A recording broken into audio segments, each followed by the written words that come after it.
माझे नाव रितेश आहे. मी एक अत्यंत बिघडलेला आणि घाणेरडा माणूस होतो. असा मी लहानपणापासूनच नव्हतो. माझ्या परिस्थितींनी मला असे केले होते. मी माझ्या तरुण बहिणीसोबत राहत होतो. माझ्या बहिणीला लहानपणापासून पोलिओ झाला होता. त्यामुळे ती चालू शकत नव्हती. आमच्या दोघांच्या जगात कुणीही नव्हते. माझी बहीण घरी राहून घराची काळजी घेत असे आणि जसे काही जमेल तसे घरातील कामे पूर्ण करत असे. लहानपणीच आमचे आईवडील आम्हाला सोडून गेले होते. आईवडील नसल्यामुळे मी खूप बिघडलो होतो. चुकीच्या मुलांच्या सोबत उठबस सुरू केली आणि त्यांची चुकीची संगत स्वीकारली. याचप्रमाणे मी एक बिघडलेला आणि घाणेरडा माणूस बनलो. जर माझे आईवडील जिवंत असते तर त्यांनी माझे संगोपन चांगल्या प्रकारे केले असते आणि कदाचित आज मी असा अजिबात नसतो. माझी बहीण सगळा दिवस घरीच राहत असे आणि मला खूप प्रेम करत असे. लोक मला म्हणायचे की तू तुझ्या बहिणीचे लग्न करून दे. लग्न झाल्यानंतर ती स्वतःचे घर बसवेल. अखेर तिला असे किती दिवस घरी बसवणार आहेस? एक दिवस तिचे लग्न केलेच पाहिजे. पण मी म्हणायचो की माझी बहीण लंगडी आहे. तिच्यासाठी कोण लग्नाचे नाते देईल? तिच्याशी कोण लग्न करेल? मला समजावणारे लोक सांगायचे की एकटी तुझी बहीणच अशी नाही आहे जी लंगडी आहे. या जगात अशा असंख्य मुली आहेत ज्या लंगड्या आहेत, ज्या डोळ्यांनी पाहू शकत नाहीत, ज्या बोलू शकत नाहीत. त्यांचेही लग्न होते आणि त्या त्यांच्या सासरच्या घरी सुखी असतात. जर तू तुझ्या बहिणीचे लग्न या विचाराने करणार नाहीस की ती चालू शकत नाही, तर अशा प्रकारे तिचे आयुष्य बर्बाद होईल. तिचे लग्न होईल, मुले होतील, अशा प्रकारे तिचे कुटुंब वाढेल आणि ती आपल्या सासरच्या घरी आपल्या कुटुंबासोबत व्यस्त होईल. ती तिचे आयुष्यभर तुझे कामे करू शकत नाही. तुझ्या बहिणीने आयुष्यभर तुला जेवण बनवून दिले आहे, तुझी सगळी कामं केली आहेत.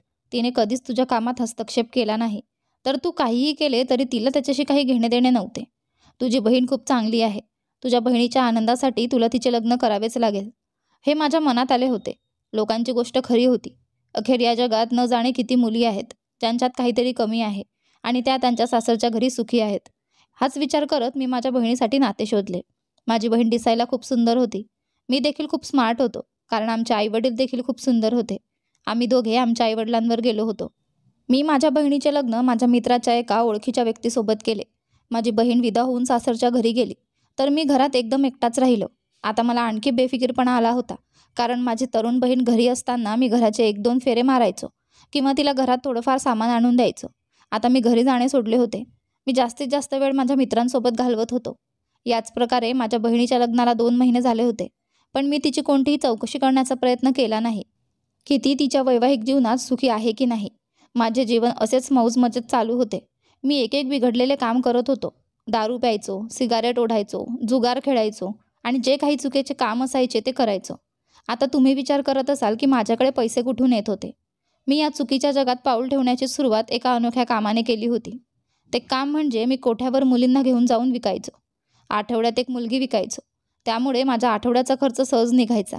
मी कोणत्याही मुलीला टार्गेट बनवायचो आणि तिचा पाठलाग करत तिच्याबद्दल सर्व माहिती मिळाल्यावर तिला अपहरण करायचो आणि मग तिला कोठ्यावर घेऊन जाऊन विकायचो. कोठ्यावरून मला मुलगी विकल्यावर भरपूर पैसे मिळायचे. पण आता मी अलीकडच्या काळात एक नवीन व्यवसाय सुरू केला होता. मी माझ्या मित्रांसोबत मिळून मुलींना परदेशात सप्लाय करायला लागलो होतो, ज्यातून आम्हाला जास्त नफा मिळत होता. दिवस असेच जात होते. माझ्या बहिणीच्या लग्नाला 1 वर्ष झाले होते आणि या संपूर्ण वर्षात मी माझ्या बहिणीची कोणतीही चौकशी केली नव्हती आणि नाही माझी बहीण माझ्या घरी आली होती. मी तर तिचे लग्न झाल्यावर तिला विसरलो होतो. पण एके दिवशी अचानक माझ्या बहिणीचा मृतदेह आमच्या घरी आला. त्यावेळी मी घरी नव्हतो. शेजाऱ्यांनी मला फोन करून बोलावले. मी घरी गेलो तर माझ्या बहिणीचा मृतदेह पाहून मी सुन्न झालो होतो. लोकांनी सांगितले की तुझ्या बहिणीचा मृतदेह तिचा नवरा इथे सोडून गेला आहे. तुझ्या बहिणीच्या नवऱ्याने बऱ्याच वेळेसाठी इथे बसून तुझी वाट पाहिली, पण तू आला नाहीस. त्यामुळे तो तिचा मृतदेह इथे सोडून निघून गेला. आम्ही तुझा नंबर ट्राय केला होता, पण तुझा नंबर लागत नव्हता. जसाच लागला तसा तुला लगेच कळवले. तुझ्या बहिणीच्या नवऱ्याने सांगून ठेवले आहे की त्याच्याकडे तुझ्या बहिणीच्या अंत्यसंस्कारासाठी पैसे नाहीत. त्यामुळे तिचे अंत्यसंस्कार तूच कर. त्याने असेही सांगितले की तुझी बहीण एका मोठ्या आजाराने पीडित झाली होती, ज्यामुळे तिने आपला जीव गमावला. पण मग शेजाऱ्यांनी मला एक अशी गोष्ट सांगितली की ती ऐकून माझ्या पायाखालची जमीनच सरकली. शेजारच्या एका बाईने मला 1 महिन्याचे बाळ आणून दिले आणि सांगितले की हे तुझ्या बहिणीचे मूल आहे. तिचा नवरा हे बाळ आमच्याकडे सोडून गेला होता. त्याने सांगितले होते की हे तिच्या भावाला देऊन टाका. तो सांगून गेला होता की तो हे बाळ सांभाळू शकत नाही, कारण त्याच्याकडे बाळाच्या संगोपनासाठी पैसे नाहीत. मला खूप वाईट वाटत होते की मी माझ्या बहिणीचे लग्न किती घाणेरड्या माणसाशी केले. यामध्ये सगळ्यात मोठी चूक माझी होती. जेव्हा मी माझ्या बहिणीचे लग्न केले तेव्हा मी त्या माणसाबद्दल कोणतीही माहिती घेतली नव्हती आणि नाही त्याचे कुटुंब कुठले आहे हे तपासले होते. माझ्या मित्राने मला फक्त नाते सांगितले आणि मी डोळे बंद करून बहिणीचे लग्न केले. बिचारी माझी बहीण न जाणो कोणकोणत्या त्रासांतून गेली असेल. हे बाळ जे माझ्या मांडीवर होते ते माझ्या बहिणीचे होते. मी ते बाळ घेऊन घरी आलो होतो. मला काहीच समजत नव्हते की या बाळाचे काय करावे. मी ठरवले होते की मी ते बाळ त्याच्या वडिलांकडे परत देईन, कारण हे बाळ त्याची जबाबदारी आहे. मी माझ्या बहिणीच्या सासरच्या घरी गेलो, पण तिथे कुलूप लावलेले होते. मी आजूबाजूच्या लोकांकडून विचारपूस केली, तेव्हा त्यांनी सांगितले की हे लोक इथून निघून गेले आहेत. कुठे गेले ते माहीत नाही. ऐकले आहे की ते दुसरीकडे कुठेतरी शिफ्ट झालेत. मी निराश चेहरा करून घरी परतलो. मला काहीच समजत नव्हते की या बाळाचे संगोपन कसे होईल. हे बाळ माझ्या बहिणीसारखे खूपच सुंदर होते. या बाळामुळे मला 2 दिवस लागले. मी घराबाहेरही पडत नव्हतो. वारंवार त्याला दूध बनवून देत होतो आणि वारंवार त्याची काळजी घेत होतो. मी खूपच कंटाळलो होतो. याआधी मी कधीच कोणत्याही बाळाची काळजी घेतली नव्हती. मला काहीच कळत नव्हते की काय करावे. या बाळामुळे माझे कोणतेही काम होऊ शकत नव्हते. माझे मित्र घरी आले तेव्हा मी त्यांना सगळी गोष्ट सांगितली. माझ्या त्या मित्रालाही माझ्या बहिणीच्या नवऱ्याबद्दल काहीच माहिती नव्हती, ज्याने तिचे लग्न करून दिले होते. आता मी या बाळाचे काय करणार होतो, कारण याची काळजी घेण्यासाठी माझ्या घरी कोणीही नव्हते आणि आता ते माझ्याकडेच होते. त्यामुळे याची जबाबदारीही मला उचलायची होती. माझ्या एका मित्राने मला सल्ला दिला की तू एक काम करू शकतोस. तू हे बाळ अनाथाश्रमात देऊन टाक. तिथले लोक त्याची काळजी घेतील. अशा प्रकारे ते तिथे सुरक्षित असेल आणि तुलाही काही करावे लागणार नाही. शेवटी तू किती दिवस याच्यासोबत घरी बंद राहणार आहेस? असं केलंस तर तुझे खूप नुकसान होईल. मलाही माझ्या मित्राचा सल्ला योग्य वाटला, म्हणून मी माझ्या बहिणीच्या बाळाला अनाथाश्रमात सोडून आलो. अशा प्रकारे चुकीचे काम करत मला 14 वर्ष झाली होती आणि पोलीस आजपर्यंत मला आणि माझ्या मित्रांना पकडू शकले नव्हते. कधी आम्ही पोलिसांच्या हाती लागलो तरी पैसे देऊन आम्ही वाचायचो, कारण या जगात पैशांची इतकी किंमत आहे की तुम्ही कितीही चुकीचे काम केले तरी पैसे दिल्यावर काहीच चूक राहत नाही. माझे आयुष्य असे चालले होते की चुकीचे बरोबर होऊ लागले होते आणि बरोबर चुकीचे होऊ लागले होते. मी खूप श्रीमंत झालो होतो आणि परदेशात मुलींची तस्करी करण्याचे माझे कामही चांगले चालले होते. गेल्या 14 वर्षात मला माझ्या भाचीची आठवणही आली नव्हती. जसे मी माझ्या बहिणीला तिच्या लग्नानंतर विसरलो होतो, तसेच मी माझ्या भाचीला अनाथाश्रमात पाठवल्यानंतर विसरून गेलो होतो आणि तिची कधी चौकशी केली नव्हती. एके दिवशी माझ्या मित्राने सांगितले की परदेशातल्या एका पार्टीला 10 मुली हव्या आहेत आणि एका महिन्याच्या आत त्यांना व्यवस्थेची गरज आहे. त्यामुळे आपल्याला खूप फायदा होईल, असं त्याने सांगितले. आमच्या सर्व मित्रांचा मार्ग चुकीचा होता आणि सगळे एकाच प्रकारचे गुन्हे करत होतो. मी विचारात पडलो होतो, कारण काही दिवसांपूर्वी मी दुसऱ्या शहरातून काही मुली किडनॅप केल्या होत्या. त्या अल्पवयीन होत्या. त्यांना जवान बनवण्यासाठी आम्ही एक विचित्र कॅप्सूल देत होतो, ज्यामुळे त्या 2 महिन्यांत प्रौढ दिसायला लागायच्या. अशा मुलींना किडनॅप करून मी परदेशात सप्लाय करत होतो आणि करोडो रुपये कमवत होतो. आता माझ्या मित्राने 10 मुलींची मागणी केली होती, पण माझ्याकडे फक्त 8 मुली होत्या. मला समजत नव्हते की मी 2 मुली कुठून किडनॅप करू, कारण मी कायम शहर बदलत होतो. कधी कुठे तर कधी दुसऱ्या ठिकाणी राहत होतो. ह्या दिवसात मी ज्या शहरात राहत होतो मी तिथल्या 8 मुलींचे अपहरण केले होते. 8 मुलींच्या अपहरणानंतर शहरात पूर्ण घबराट पसरली होती आणि पोलीस बंदोबस्तही अतिशय कडक होता. त्यानंतर मी मुलींना शाळेतून पळवून नेण्याचा निर्णय घेतला होता, कारण शाळेचा वॉचमन माझ्या ओळखीचा होता. तो काही पैसे घेऊन मुलींना शाळेतून गायब करायचा आणि त्यांच्या नोंदीही गायब करायचा. म्हणूनच कधीकधी तो माझ्यासाठी उपयुक्त ठरत होता. आता मलाही पाहून शाळेचा चौकीदार आनंदाने उभा राहिला, कारण माझ्या चेहऱ्याकडे पाहून त्याला पुन्हा लाखो रुपये दिसत होते. जेव्हा जेव्हा मला मुलींची कमतरता होती तेव्हा मी या शहरात यायचो आणि आजकाल मी या शहरातच राहत होतो. म्हणूनच मला येथून मुली पळवून नेणे सोपे झाले. मी त्याला तरुण सुंदर मुलींबद्दल सांगितले. त्यामुळे तो म्हणाला की गेल्या वर्षी काही नवीन मुलींना प्रवेश मिळाला आहे, त्यांच्यात मी तुला नवीन मुलगी देईन. आठवड्याभरापूर्वीच एका मुलीने या शाळेत प्रवेश घेतला आहे. ती खूप सुंदर आहे आणि तिला पाहून तुम्हाला आनंद होईल. मला याची काळजी वाटत होती. या दिवसात मी स्वतः मुलींना पाहण्याचे किंवा उचलण्याचे काम करत नव्हतो. उलट त्यांना पळवून नेण्यासाठी काही मुलांना कामावर ठेवले होते. हे काम तोच करत होता. मी माझ्या जोडीदाराला मुलीला घेऊन येण्यास सांगितले आणि तेथून स्वतः आलो. माझा जोडीदार या कामात निष्णात होता आणि त्याला मुलींच्या सौंदर्याची आणि शारीरिक आरोग्याची चांगली जाणीव होती. तपासानंतरच तो त्यांना आमच्यासाठी लपवून ठेवत असे. त्या दिवशी बोलून झाल्यावर मी दुसऱ्या शहरात गेलो, जिथे माझे घर होते. माझ्याकडे दुसरे काम असल्याने मी लोकांना दाखवण्याचा धंदा सुरू केला होता. कार्यालय बांधले होते. 2-3 दिवसांनी परत आलो तेव्हा माझ्या मित्राने मला सांगितले की 2 मुली अड्ड्यावर आल्या होत्या. असो, आपल्याला फक्त 2 मुलींची गरज होती. त्या मुलींनाही तेच कॅप्सूल दिले जात होते, ज्यामुळे त्या निरोगी होत्या आणि त्यांचे सौंदर्य वाढवायचे होते. मी बेफिकीर झालो. माझ्या मित्राने सांगितले की यावेळी मला या मुलींमध्ये एक अतिशय सुंदर मुलगी दिसली आहे. पाहिल्यास तुलाही आनंद होईल. यावेळी सर्व मुली खूप सुंदर आहेत. जर या मुलींचा पुरवठा केला तर आपल्याला खूप फायदा होईल. जेव्हा माझा मित्र या मुलींबद्दल खूप विचित्रपणे बोलला तेव्हा मला धक्काच बसला होता. पूर्वी वॉचमन देखील असेच बोलला होता. आता माझा मित्रही तेच सांगत होता. माझा मित्र म्हणाला, मुलींना बघ, नंतर तुला हिरा हातातून गेल्याचा पश्चाताप होईल. त्याला माहीत होते की प्रत्येक वेळी मी मुलींना पळून देण्याआधी मी स्वतः त्यांना पाहायचो. जर मला एखादी मुलगी आवडली असेल तर मी तिचा वापर करत होता. कुमारी मुलींचे मला जास्त पैसे मिळायचे, पण ते वापरलेल्या मुलींचेही चांगले पैसे देत होते. मला सौंदर्याचे वेड होते. मी माझ्या आयुष्यात कधीही कोणत्याही मुलीवर प्रेम केले नव्हते, कारण आजकाल फक्त मुलीच प्रेमात वापरल्या जातात आणि हे काम मी प्रेम न करता करत होतो, म्हणून मला प्रेम करण्याची गरज नव्हती. त्यावेळी माझा मित्र बोलल्याने मी विचारात पडलो. मग मी त्याला म्हटले, चल ठीक आहे, मी त्या मुलीला नक्की बघू इच्छितो, जिची सर्वजण वारंवार स्तुती करत आहेत. तो आनंदित झाला. जेव्हा मी त्याच्यासोबत आपल्या गुप्त ठिकाणी पोहोचलो तेव्हा त्याने दाखवलेली मुलगी पाहून मी खूप आश्चर्यचकित झालो. ती मुलगी तीच होती जी चौकीदाराने शाळेतून पळवली होती. पण माझ्या आश्चर्याचा ठिकाणा नव्हता, कारण तिचे सौंदर्य वेगळेच होते. ती सुंदर मुलगी जी अवघ्या 14 वर्षांची होती. तिला पाहून मला माझ्या बहिणीची आठवण झाली. तिचा चेहरा माझ्या बहिणीप्रमाणेच होता. तीच बहीण जी 14 वर्षापूर्वी वारली होती. मी ऐकले होते की प्रत्येक व्यक्तीच्या सोबत याच आकाराची एक व्यक्ती या जगात अस्तित्वात असते. मला वाटले की माझी बहीण आता माझ्यासमोर आहे. ती मुलगी दयनीय आणि घाबरलेली मला पाहत होती. मी पुढे जाऊन त्या 14 वर्षाच्या मुलीला बाहूला धरले आणि तिला बाहेर काढले. ती घाबरलेली मला पाहत होती, पण तिने काही ओरडले नाही. माझा मित्र म्हणाला, मी तुला आधीच सांगितले होते की तुला तिला पाहताच प्रेम होईल. ती खूपच सुंदर आहे. तिचे वय वाढले की ती कशी कमाल करेल.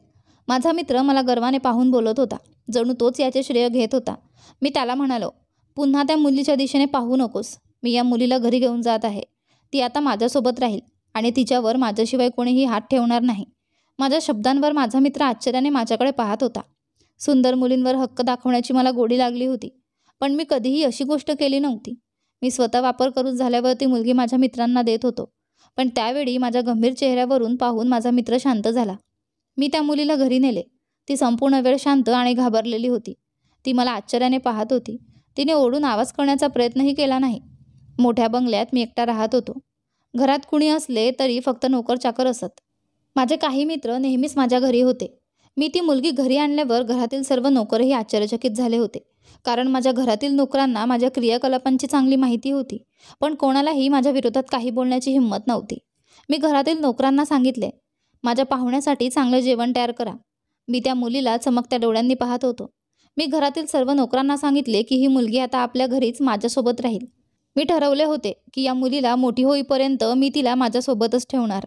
तोपर्यंत मला तिच्या तरुण होण्याची वाट पाहावी लागेल. मी घरातील नोकरांना म्हटले, माझ्या गैरहजेरीत तुम्ही या मुलीची काळजी घ्या. मला नक्कीच कारण नाही माहीत, पण या मुलीला पाहताना मला सतत माझ्या बहिणीची आठवण येत होती. म्हणूनच मी ठरवले होते की मी तिची संगोपन आपल्या घरात करेन. या मुलीबद्दल मला एक विचित्र प्रकारचा संबंध निर्माण झाला होता. मी तिच्याबरोबर काहीही चूक होऊ देऊ इच्छित नव्हतो. ही मुलगी असमंजसपणे इकडे तिकडे पाहत होती. त्यावेळी तिचा समज पूर्णपणे गहाळ झाला होता. नोकरांनी तिच्या खाण्याची आणि पिण्याची व्यवस्था केली. मी तिच्यासाठी चांगले कपडे मागवले. इतक्या वर्षांपासून मी स्वतःला या जगात एकटा समजत होतो आणि माझे मन खूप कठोर झाले होते. आज पहिल्यांदाच मी कोणासाठी तरी इतका काळजीत होतो. असे वाटत होते की तिच्यासोबत माझे एक नाते आहे आणि मला या मुलीबद्दल एक आपलेपणा अनुभवायला मिळत होता. घरातील नोकरांनी या मुलीला चांगल्या प्रकारे तयार करून घेतले होते. रात्रीच्या जेवणात मी वारंवार या मुलीला पाहत होतो. तिला पाहताना माझ्या नजरेसमोर सतत माझ्या बहिणीचा चेहरा फिरत होता. मी ठरवले की मी या मुलीबद्दल काहीही चूक होऊ देणार नाही. या मुलीला आपल्या घरात नेहमी ठेवीन आणि तिची प्रत्येक इच्छा पूर्ण करेन. मी 35 वर्षांचा एक तरुण माणूस होतो, जो कमी वयाच्या मुलींचा धंदा करत होतो आणि या कमी वयाच्या मुलींबद्दल वाईट सर्व विचार करत होतो. रात्री माझ्या घरात माझे मित्र आले होते. माझ्या त्या मित्राने या सर्व मित्रांना नक्कीच मुलीच्या बाबतीत सांगितले असेल. म्हणूनच मी त्या मुलीला नोकराणीकडे सांगून खोलीत बंद करून ठेवले, कारण मी माझ्या मित्रांच्या सवयीला चांगले ओळखत होतो. तेही माझ्यासारखेच बिघडलेले होते, कारण माझ्या वापरलेल्या मुली त्यांना मोफत मिळाल्या होत्या. ते म्हणाले, आम्ही तिथेच आलो आहोत जिथे त्या सुंदरतेचा हिरा आहे, ज्यामुळे तू वेडा झालास आणि तिला तुझ्या घरी आणले. असे पहिल्यांदाच झाले आहे की तू कोणीतरी मुलीला तुझ्या घरी आणले. अन्यथा प्रत्येक मुलगी तुझ्या अड्ड्यातून निघून सीधा एअरपोर्टला जात असते. मी रागात येऊन मित्रांकडे पाहिले तरी ते प्रत्येक मुलीच्या बाबतीत अशाच प्रकारच्या गोष्टी करत होते. मी आजपर्यंत त्यांचे बोलणे कधीच वाईट वाटून घेतले नव्हते, पण या मुलीसाठी मला माझ्या मित्रांच्या गोष्टी खूप वाईट आणि चुकीच्या वाटत होत्या. मनात येत होते की मी माझ्या मित्रांच्या या गोष्टींवर तोंड फोडावे. त्यांना कल्पना नव्हती की मी एक तरुण मुलगी नव्हे तर एक लहान मुलगी आणली होती. ती मुलगी नव्हती, ती लहान मुलगी होती आणि ती विकण्यासारखी नव्हती. मी माझ्या मित्रांना सांगितले की तुमच्यातील कोणालाही तिच्या दिशेने नजरही उचलण्याची आवश्यकता नाही आणि तुमच्या या शौकांसह तुम्ही सर्वजण इथून निघून जा. मी गंभीरपणे सांगितल्यावर माझे मित्र मला आश्चर्यचकित होऊन पाहू लागले, कारण आजपर्यंत मी असे काहीही माझ्या मित्रांना सांगितले नव्हते. माझा एक मित्र हसत हसत म्हणाला, अगदी शक्य आहे. त्या मुलीचे सौंदर्य खूप आहे. तिला पाहिल्यानंतर तू तुझी जुनी मैत्री विसरला आहेस. मी आश्चर्याने आपल्या मित्राकडे पाहिले आणि म्हटले की मी मुलींवर माझा पैसा खर्च करतो, माझा वेळ वाया घालवतो. जर मी कधी तुमच्या सर्वांना मोफत मजा घेण्याची संधी दिली तर याचा अर्थ असा नाही की तुम्ही प्रत्येक मुलीवर आपला हक्क गाजवायला लागाल. माझ्या शब्दांनी माझ्या मित्रांना आश्चर्यचकित केले. मी म्हटले, जर आज नंतरही कोणतीही मुलगी सुंदर आली आणि मी तिला वापरले तर मी नक्कीच तुम्हाला मजा घेऊ देईन. पण या मुलीबद्दल कधी विचारही करू नका. तिला तरुण होईपर्यंत मी माझ्याजवळ ठेवेन आणि ती फक्त माझीच असेल. माझ्या ठराविक शब्दांवर माझ्या मित्रांनी मान हलवली आणि म्हणाले, ठीक आहे, नाराज होऊ नको. जर तू असेच इच्छित असशील तर आम्ही असेच करू. आमच्यासाठी तू अधिक महत्त्वाचा आहे. तुझा मूड खराब करू नको, असे माझे मित्र मला समजावत होते. मीही थोड्या वेळात सर्व काही विसरून गेलो. पण आमच्या घरातील नोकराणी थोड्या वेळाने त्या मुलीला घेऊन माझ्याकडे आली आणि म्हणाली, मालक, मी या मुलीला झोपवण्यासाठी कुठे व्यवस्था करू? मी अजूनपर्यंत तिच्यासाठी काहीही खोली सेट केली नव्हती, कारण तुम्ही मला याबद्दल काही सांगितले नव्हते. नोकराणी मला प्रश्न विचारत होती, तरी मी पटकन एका बाजूला झालो, कारण ती मुलगी माझ्या मित्रांच्या समोर आली होती. माझे मित्र ती मुलगी एकटक पाहत होते. तिचा सुंदर रंग त्यावेळी चमकत होता. हौसाच्या दरिंद्यांना कधीही वयाचा फरक पडत नाही. माझे अय्याश मित्रही त्या मुलींवरून आपली नजर हटवू शकत नव्हते. मी माझ्या मित्रांना सांगितले, तुम्हाला परत जायचे असल्यास चला, मीही कुठेतरी जातो. मी माझ्या मित्रांना टाळण्यासाठी असे म्हटले होते, पण माझे मित्र मात्र ठामपणे बसले आणि म्हणाले, आज रात्री आम्ही तुझ्यासोबतच थांबणार आहोत. अचानक माझ्या मित्रांचा विचार बदलला होता. मला हे समजण्यात फार वेळ लागला नाही की या मुलीला पाहिल्यानंतर त्यांची मनोवृत्ती बदलली होती. मी माझ्या मित्रांना विचारले, तुम्ही इथे का थांबू इच्छिता? कारण मी तर इथे राहणार नाही. कदाचित मी संपूर्ण रात्री कामानिमित्त बाहेर राहील. मी माझ्या भुवया चढत माझ्या मित्रांकडे पाहिले. ते हसले. असे पहिल्यांदाच तर होत नाही. तू या घरात असाल किंवा नसलात, आम्ही आधीही येथे रात्र घालवली आहे. तुला आता काय अडचण येऊ लागली आहे? एक मित्र हसत त्या मुलीकडे पाहून म्हणाला, कदाचित या मुलीच्या येण्याने आता तुला तुझ्या मित्रांवर विश्वास राहिलेला नाही. दुसरा मित्र म्हणाला, तू काय सांगू इच्छितो की ती इथे राहिल्यावर आपले इथे येणे बंद झाले का? माझ्या मित्रांच्या बोलण्यात मी म्हटले, ही मुलगी आता आयुष्यभर इथे राहील, त्यामुळे तुम्ही असेच समजून घ्या, कारण आता हे घर खाली नाही आहे आणि मी तुम्हाला इथे राहण्याची परवानगी देणार नाही. आपल्या मित्रांना स्पष्ट शब्दात सांगताना मी नोकराणीला पाहिले आणि म्हणालो, या मुलीला माझ्या खोलीत घेऊन जा. ती फक्त माझ्याजवळच झोपू शकते. मी हा निर्णय घेतला होता कारण मला माहीत होते की मी कितीही माझ्या मित्रांना तिथून पाठवण्याचा प्रयत्न केला तरी ते आज रात्री माझ्या घरातून हलणार नाहीत. मी त्यांच्यासोबत खूप वेळ घालवला होता, त्यामुळे मी त्यांना खूप चांगले ओळखत होतो. माझ्यासारखे ज्या चेहऱ्यावर नजर पडली ते त्यांना मिळवूनच राहायचे. माझ्या निर्णयावर माझे मित्र उदासीनपणे बसले, पण नोकराणी चिंतेत गेली आणि मला संकोचून म्हणाली, मालक, मी या मुलीला आज रात्री माझ्या क्वार्टरमध्ये झोपू देणार आहे. उद्यापासून तिच्यासाठी वेगळी खोली तयार करून घेईन. तिच्या या प्रकारच्या सल्ल्यावर मला खूप वाईट वाटले. मी तिला रागात म्हटले, तुला जेवढे सांगितले आहे तेच कर. ही मुलगी माझ्याजवळ राहील. माझ्या रागात नोकराणीने हळूच सांगितले, मालक, आपल्या मित्रांची नजर खूप वाईट आहे आणि तुम्हीही तर मद्यपान करता. असे नको आहे की तुमच्या नशेचा फायदा घेऊन तुमचे मित्र तिला घेऊन जातील आणि तुम्ही तिच्यासोबत काही चूक करू नका, म्हणून तुम्ही काळजीपूर्वक वागायला हवे. तुम्हाला माझ्यावर विश्वास ठेवावा लागेल. मी या मुलीची काळजी घेईन. नोकराणीने मला समजावण्याचा खूप प्रयत्न केला, कारण तीही एक स्त्री होती आणि या प्रकरणाची नाजूकता चांगलीच समजत होती, पण मी हे मानू शकत नव्हतो. माझे मित्र आरामात माझ्यासमोर बसले होते. त्यांचा इथे राहण्याचा विचार मला काहीच सुचत नव्हता. मी माझ्या मित्रांच्या उपस्थितीत त्या मुलीला वेगळ्या खोलीत पाठवू शकत नव्हतो. माझ्या कडकपणामुळे नोकराणी शांतपणे निघून गेली. मी काही काळ माझ्या मित्रांच्या जवळ बसून राहिलो. मला माहीत होते की माझ्या उपस्थितीत कोणालाही त्या मुलीला हात लावण्याची हिंमत नाही. मला अभिमान होता की मी तिची सुरक्षा करू शकतो. बराच वेळ मी माझ्या मित्रांसोबत बसून गप्पा मारत राहिलो, पण मला माझ्या मित्रांचा विश्वास वारंवार त्रास देत होता. त्यांच्या शैतानी विचारांचा मला चांगला अनुभव होता. ते काही चाल चालण्याची वाट पाहत होते, तर मीही सावधान होऊन बसलो. त्यांनी मला मद्यपान करण्यास सांगितले, त्यामुळे मी फक्त एकच ग्लास पिलो. त्यानंतर मला एक महत्त्वाचा कॉल आला आणि मी बोलण्यासाठी बाहेर गेलो. एक ग्लास पिल्यानंतर कधीच मला नशा चढलेली नाही, पण 3 ते 4 ग्लास पिल्यावर मी माझा धीर हरवतो. मी एक ग्लास पिल्यानंतर पुन्हा मद्याला हात लावला नाही. रात्री 2पर्यंत मी माझ्या मित्रांसोबत बसून राहिलो, पण त्यानंतर मी माझ्या खोलीत गेलो. मी खोलीच्या दरवाजाला चांगले बंद केले. ती मुलगी माझ्यासोबतच खोलीत होती. तिला माझ्या बेडवर झोपवून मी बेफिकीर झालो. त्या मुलीला पाहिल्यावर मला प्रत्येक वेळी माझ्या बहिणीची आठवण येत होती. आज मला असे वाटत होते की माझी मोठी बहीण माझ्यासमोर लेटली आहे. तिचा चेहरा अगदी माझ्या बहिणीसारखा होता. मला मनाशी वाटत होते, काश आज माझी बहीण जिवंत असती तर मला या जगात कुणीतरी आपलेसे वाटले असते. माझे आईवडील तर मला आधीच या जगातून सोडून गेले होते आणि माझ्याकडे फक्त एकच नाते होते, जी म्हणजे माझी बहीण, जिची मला खूप काळजी होती. तिने कधीही मला काही गोष्टींची कमी जाणवू दिली नाही.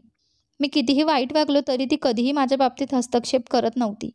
तिने मला जे काम काही आनंद मिळवून देईल तेच काम कायम केले. इतक्या वर्षांनी माझ्या बहिणीची आठवण येऊन माझ्या डोळ्यात अश्रू आले. मला समजले की माझी बहीण माझ्यासाठी किती महत्त्वाची होती.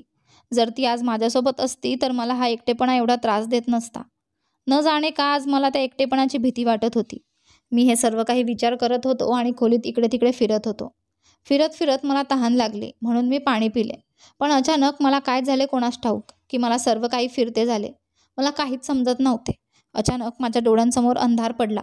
मला असे वाटले की मी माझ्या पायांवर उभा राहण्यासही असमर्थ आहे. मला चांगले लक्षात होते की आज मी फार मद्यपान केले नव्हते.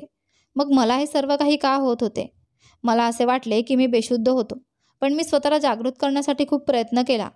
मी वारंवार माझे डोळे उघडण्याचा प्रयत्न करत होतो आणि माझे पाय स्थिरावण्याचा प्रयत्न करत होतो. पण काहीही करणे माझ्या स्थितीतच नव्हते. आणि मग थोड्या वेळानंतर मी बेहोश झालो. मी किती वेळ बेहोश राहिलो, खोलीत कोण आले, काय झाले मला काहीच माहिती नव्हती. सकाळी जेव्हा माझे डोळे उघडले तेव्हा ती मुलगी खोलीत नव्हती आणि माझ्या खोलीचा दरवाजा उघडा होता. हे पाहून मी अगदी घाबरलो. मी माझ्या डोक्यात जोर दिला. मला रात्रीच्या घटनेची आठवण आली आणि माझे धैर्य उडाले. कारण मी रात्री बेहोश झालो होतो. तेव्हा मला माझ्या मित्रांची चाल लक्षात आली. त्यांनी मद्यपानात मला अशी औषध मिळवून दिली होती ज्याचा नशा मला त्यावेळी जाणवला नाही. जेव्हा मी माझ्या मित्रांसोबत होतो, पण जेव्हा मी खोलीत गेलो आणि पाण्याचा ग्लास पिला तेव्हा त्या औषधाचा नशा मला चढला होता. कारण आम्ही मुलींना देखील अशी औषधे द्यायचो आणि माझ्या मित्रांनी एक असे औषध माझ्यावरही वापरले होते आणि या गोष्टीचा फायदा घेत त्यांनी त्या मुलीला उचलून नेले होते. मला संपूर्णपणे खात्री होती की हे काम माझ्या मित्रांशिवाय दुसऱ्या कोणालाही करता येणार नाही. मी वेडेपणाने उभा राहून खोलीतून बाहेर गेलो तर समोरच एक नोकराणी उभी होती. तिच्या चेहऱ्याचा रंग उडालेला होता. मी तिला पाहून चकित झालो आणि तिला विचारले की ती मुलगी कुठे गेली. ती घाबरून म्हणाली, मालक, मी तर रात्री माझ्या खोलीत जाऊन झोपी गेली होती. जेव्हा सकाळी मी इथे आले तेव्हा तुमच्या खोलीचा दरवाजा उघडा होता. तुम्ही झोपले होते आणि मुलगी संपूर्ण घरात कुठेही नाही होती. ती मुलगी गायब झाली आहे. मी तुमच्या मित्रांच्या खोलीत गेले असता तेथे तुमचे मित्र पण उपस्थित नव्हते. नोकराणीची गोष्ट ऐकून मला रागाने फार त्रास झाला. तथापि माझ्या मित्रांनी काही वेगळे केले नव्हते. त्यांना या हद्दीपर्यंत मीच आणले होते. जेव्हा मी निरागस मुलींची इज्जत खराब करायचो तेव्हा मी त्यांना स्वतःच्या वापरानंतर खेळण्यासारखे माझ्या मित्रांसमोर फेकून द्यायचो. आणि ज्या मुलींना मी तरुण होण्याचे कॅप्सूल देऊन परदेशात पाठवायचो त्यांच्यासोबत काय होत असेल हे विचार करण्याचा मी कधीही प्रयत्न केला नाही. माझी नोकराणी चिंतेने म्हणाली, मालक, मला तुमच्या मित्रांची कृती याबद्दल आधीच माहिती होती. म्हणून मी तुम्हाला सांगितले होते की मी हिची जबाबदारी घेते. पण तुम्ही माझ्यावर विश्वास ठेवला नाहीत. तुम्ही आधीच तुमच्या मित्रांना मुली देत होतात. पण आता तुमच्या मित्रांनी तुमच्या या गोष्टीचा फायदा घेतला आणि ती मुलगी घेऊन फरार झाले. तुम्ही या गोष्टीची जबाबदारी घेतली की तुम्ही स्वतः तिची देखभाल करू शकता. म्हणून मी बेफिकीर होऊन माझ्या क्वार्टरमध्ये जाऊन झोपले होते. पण मला माहीत नव्हते की तुमचे मित्र तुमच्या डोळ्यात धूळ फेकून असे काम करू शकतात. नोकराणीच्या बोलण्यावर मी चिंतेत झालो. आज नोकराणी मला मोठ्या अजीब नजरेने बघत होती. नोकराणी म्हणाली, तुम्ही तुमच्या आयुष्यात कोणतीही स्त्री, मुलगी किंवा बालक यांना समाविष्ट करू शकत नाही. कारण तुम्ही न जाणता किती मुली आणि बालकांवर अत्याचार केले आहेत. तुम्ही मानव नाही, तुम्ही एक राक्षस आहात मालक. हे म्हणून नोकराणी तिथून निघून गेली. मी चिंतित झालो. मी माझ्या मित्रांना वारंवार कॉल केले पण कोणताही माझा कॉल रिसीव्ह करत नव्हते. मी वेड्यासारखा स्वतःला ओरखडू लागलो. माझ्या मनात ती मुलगी माझी बहीण दिसत होती. मी विचार केला की मी तिचा नेहमीच काळजी घेईन, तिला माझी बहीण बनवून ठेवीन. जेव्हा ती तरुण होईल तेव्हा चांगल्या जागी तिचा विवाह करून देईन. कदाचित मी माझ्या सगी बहीणबरोबर असेच करू शकला नाही ज्यामुळे तिचा मृत्यू झाला होता. मी विचार केला होता की मी या मुलीच्या बरोबर असे करून माझी चूक सुधारू शकतो. पण मी तर या जगात न जाणू किती पाप केले होते, किती चुका केल्या होत्या ज्याचे मी हृदयापासून पश्चाताप करू शकत नव्हतो. पण मी स्वतः सर्व काही बर्बाद केले होते. मी लवकरात लवकर माझे कपडे बदलले आणि घरातून बाहेर जाताना मी वारंवार माझ्या मित्रांना कॉल करत होतो. पण कोणत्याही नंबरवर संपर्क होत नव्हता. मला माझ्या मित्रांवर राग येत होता. माझ्या मनात होते की जर माझा कोणताही मित्र समोर आला तर मी त्याला जीवाशी मारीन. कारण त्यांनी माझा नकार असूनही एक मोठी चूक केली होती. मी या बाबतीत वेडा झालो. मी पोलिसांना गुंतवू शकत नव्हतो, कारण मी या मुलीला अवैधपणे शाळेच्या चौकीदाराकडून खरेदी केले होते. मला पोलिसांना संपूर्ण माहिती द्यायला लागली असती आणि मग माझा अवैध व्यवसाय त्यांच्यासमोर येऊन पडला असता. मी 2 दिवस त्या मुलीला आणि माझ्या मित्रांना शोधत राहिलो, पण मला कोणीच सापडले नाही. मी माझ्या मित्रांच्या घरातही गेलो, पण तिथूनही काहीच माहिती मिळाली नाही. मी वेडा होऊ लागलो. माहीत नाही ते लोक त्या मुलीला घेऊन कुठे गेले होते. माझ्या मित्रांनी पुन्हा माझ्याशी संपर्क साधला नाही. काही दिवस असेच त्रस्त होत राहिलं. एक दिवस मी मोकळा होतो आणि माझा मोबाईल पाहिला, तर एक व्हिडिओ फारच वेगाने व्हायरल होत होता. ते होते की आपल्या शहराच्या एका नाल्यात 14 वर्षांच्या मुलीचे शव सापडले आणि जेव्हा त्या मुलीच्या शवाचा फोटो दाखवला गेला, तेव्हा ही मुलगी तीच होती जी माझ्या मित्रांनी उचलून नेली होती. त्या मुलीच्या मृत्यूवर मला खूप दुःख झाले. माझ्या मनात आले की आज पुन्हा माझी बहीण मेली आहे. माझ्या मनात असे वाटत होते की मी पुन्हा माझी बहीण गमावली आहे. त्या दिवशी मी पहिल्यांदाच खूप रडलो. कदाचित माझ्या बहिणीच्या मृत्यूनंतरही माझ्या डोळ्यात आसवे आले नाहीत, पण या मुलीच्या मृत्यूपासून माझे हृदय तुकडे तुकडे झाले. मला काही समजत नव्हते की मला काय करायचे. पण नंतरच्या बातमीत दाखवण्यात आले की त्या मुलीच्या शवाबद्दलच्या माहितीवरून तिच्या पालकांविषयी माहिती मिळाली आहे. हे जाणून मी चकित झालो आणि मला माहीत झाले की तिचे पालक कोण आहेत. तिचे आईवडील मीडियाच्या समोर तुटून तुटून रडत होते. म्हणत होते की आमच्याकडे स्वतःची कोणतीही मुलगी नाही. आम्ही या मुलीला ॲडॉप्ट केले आहे, जेणेकरून आम्ही पालक बनू शकू. आम्ही हिला आमच्या घरात आणले होते आणि या मुलीला आणलेल्याला 6 महिनेच झाले होते. आम्ही तिचा शाळेत प्रवेश करून दिला होता. तिथे ती शिकायला जात होती. पण एक दिवस माहिती मिळाली की ती शाळेतून गायब झाली आहे. आम्ही आमच्या मुलीला शोधण्याचा खूप प्रयत्न केला, पण ती कुठेही सापडली नाही. पोलिसांनीही तिचा शोध घेण्याचा खूप प्रयत्न केला, पण आज 3 दिवसांनी आमच्या ॲडॉप्ट केलेल्या मुलीचे शव इथे नाल्यात सापडले आहे. ते लोक खूप रडत होते. नंतर जेव्हा त्या मुलीच्या आईने त्या शहराचे आणि त्या अनाथ आश्रमाचे नाव सांगितले जिथून त्या मुलीला ॲडॉप्ट केले होते, तर हे ऐकून माझा धीर सुटला होता. कारण या पालकांनी या मुलीला तिथून ॲडॉप्ट केले होते जिथे मी पूर्वी गेलो होतो आणि ज्या अनाथ आश्रमात मी 14 वर्षापूर्वी माझी भाचीला सोडून आलो होतो. त्यांच्या तोंडून ही गोष्ट ऐकून मला माझ्या कानांवर विश्वास बसत नव्हता. आणि या मुलीचा चेहरा माझ्या बहिणीच्या चेहऱ्यासारखाच होता. बातमीत सांगितले जात होते की या मुलीवर अत्याचार झाला आहे. तिची इज्जत खराब केल्यानंतर तिला मारून नाल्यात टाकले गेले आहे. मी तात्काळ माझ्या गाडीत बसून माझा जुना शहरात गेलो आणि तिथे गेल्यावर मी त्या अनाथ आश्रमात गेलो जिथे मी माझ्या बहिणीच्या मुलीला सोडले होते. तिथे गेल्यावर जेव्हा मी 14 वर्षांपूर्वीचा रेकॉर्ड काढला, तेव्हा त्यावर माझ्या सही पाहून मी चकित झालो. कारण ही मुलगी दुसरी कोणी नाही, तर माझीच भाची होती, जी मी 14 वर्षापूर्वी इथे सोडून गेलो होतो आणि जाताना मी माझ्या सह्या केल्या होत्या. तिथल्या स्टाफने मला सांगितले की तुम्ही कधीही या मुलीच्या बाबतीत काही माहिती घेतली नाही आणि ना इथे येऊन तिला कधी पाहिले. काही दिवसांपूर्वी या मुलीला पालकांनी घेतले आहे. आम्ही तुमच्याशी संपर्क साधण्याचा खूप प्रयत्न केला, पण तुम्ही तुमचा संपर्क बदलला. त्यामुळे आम्ही तुम्हाला या मुलीची कोणतीही माहिती देऊ शकलो नाही. आता ही मुलगी आपल्या नवीन आईवडिलांसोबत जीवन व्यतीत करत आहे. माझ्यासाठी ही गोष्ट खूप दुःखदायक होती. ही बिचारी मुलगी तिच्या मातापित्यांसोबत जीवन व्यतीत करत नव्हती, तर ती या जगातून गेली होती. त्या दिवशी मी इतका खोलवर रडलो की माझे मन करत होते की मी या जगातून निघून जावे. माझ्या सर्व पापांवर मला खेद होतो आहे. आज मला असे वाटत होते की माझ्या बहिणीच्या मुलीबरोबर जे काही झाले ते खूप चुकीचे होते आणि मला या गोष्टीचेही भान आले की ज्यांच्यासोबत मी चुकीचे केले होते त्यांची ही शिक्षा आहे. माझ्या बहिणीच्या मृत्यूनंतर ती तिची निशाणी या जगात सोडून गेली होती आणि तिचा घटिया पती तिला माझ्याकडे सोडून गेला. मी कधीच माझ्या बहिणीची काळजी घेतली नाही आणि देवाने मला तिच्या मुलीच्या पालनपोषणाची संधी दिली होती, पण मी तीही गमावली. माझी बाची आणि माझी बहीण दोघीही आता या जगातून गेले आहेत आणि कुठे ना कुठे त्यांच्याबद्दलच्या मृत्यूचा एकटा मीच जबाबदार आहे. माझ्या केलेल्या सर्व पापांचा मला पश्चाताप होत आहे. मी ठरवले की मी पोलिसांना जाऊन सगळं सांगणार आणि स्वतःला पोलिसांच्या हवाली करणार, कारण मी जसा माणूस आहे त्याला या जगात राहून जगण्याची लायकी नाही. माझ्यासारख्या लोकांना तर जिवंत मारायला हवे. मी पोलिसांकडे गेलो आणि त्यांना सर्व काही सांगितले. मी आजवर ज्या ज्या चुका केल्या, ज्या ज्या मुलींचे जीवन बर्बाद केले, सर्व काही सांगितले. माझ्या सर्व घाण कामांचे आणि ज्या लोकांसोबत मी सामील होतो त्यांच्याविषयी पोलिसांना माहिती दिली. पोलिसांनी मला अरेस्ट केले, कारण याआधीही मी पोलिसांच्या हवाली झालो होतो, पण प्रत्येक वेळेस पैशांच्या आधारे सुटत गेलो. पण यावेळेस मी स्वतःचा गुन्हा स्वतःच्या जिभेने कबूल केला. पोलिसांनी माझ्या सर्व साथीदारांना अरेस्ट केले, जे माझ्या भाचीबरोबर वाईट काम करून पळाले होते. पोलिसांनी त्यांना देखील पकडले. आम्हा सर्वांना आजीवन कारावासाची शिक्षा झाली आहे, कारण आम्ही हजारोंच्या प्रमाणात मुलींचा धंदा केला होता. आमच्या पापांच्या प्रमाणात आम्हाला या जगात खूप कमी शिक्षा दिली जात आहे.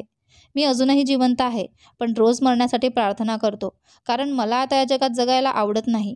मला माझ्या सर्व पापांची आठवण येते. तुम्ही लोकांनाही माझ्यासाठी प्रार्थना करा की मी या जगातून निघून जावे, कारण आता वर जाण्यानंतर मला देवाकडूनही माझ्या पापांची शिक्षा घ्यायची आहे.